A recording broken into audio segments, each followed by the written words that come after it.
আসসালামু আলাইকুম বাবা।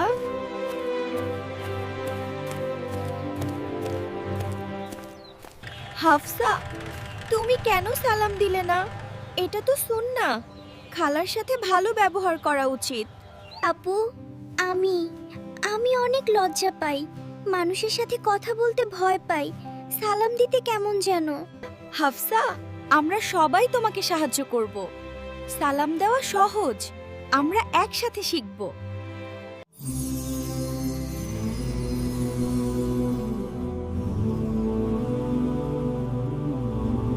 নবী মোহাম্মদ সবাইকে সালাম দিতেন, শিশু, বড়, বৃদ্ধ সবাইকে, এমনকি যাদের চিনতেন না তাদেরও শান্তি ছড়িয়ে দিতেন সর্বত্র। নবী সাল্লাল্লাহু আলাইহি ওয়াসাল্লাম বলেছেন, সালাম পরস্পরের মধ্যে ভালোবাসা বাড়ায়। যখন আমরা সালাম দিই, আল্লাহ আমাদের মধ্যে ভালোবাসা তৈরি করেন। এসো হাফসা, আমার সাথে অনুশীলন করো।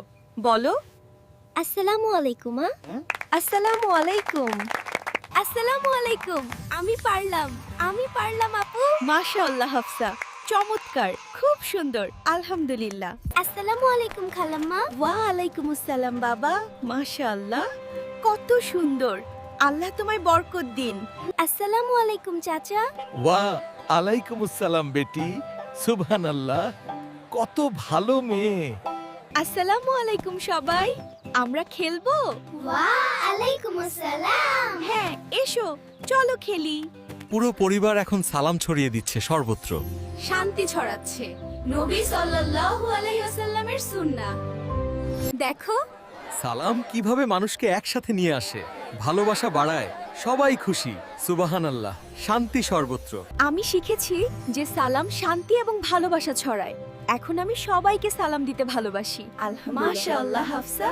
আও সুন্দর শিক্ষামূলক গল্প জানতে চাও? এখনই সাবস্ক্রাইব করো। নবী অমরের সুন্নাহ শিখো। আসসালামু আলাইকুম। পরবর্তী পর্বে শিখবে সময় মতো নামাজ পড়ার গুরুত্ব। সালাত, আল্লাহর সাথে যোগ। সাবস্ক্রাইব করো। মনে রেখো, সবাইকে সালাম দাও, শান্তি ছড়িয়ে দাও। আল্লাহ শান্তি ভালোবাসেন। আসসালামু আলাইকুম ওয়া রাহমাতুল্লাহি ওয়া বারাকাতুহু।